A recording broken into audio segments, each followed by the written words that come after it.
16 години казна затвор доби 29-годишниот Бојан Угреновиќ од Краљево за убиство на младиот охриѓанец Димитар Матиловски.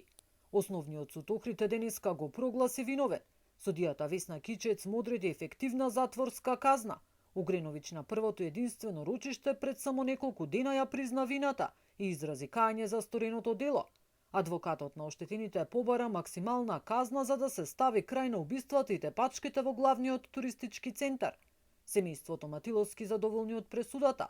Велат дека болката е неизмерна, а празнината ненадомислива. Значи, ние никогаш не сме добиле и пред судот, тоа го кажав, никакво сочувство или кајање или нешто жал за она што се случило. Значи, на свиреп начин згасна млад живот на 26 години во центар на Охрид. Инаку 26-годишниот охриѓанец за време на новогодишната ноќ до смрт на брутален начин беше претепан од страна на српскиот државјанин пред кафулето Табана во непосредна близина на неговиот дом.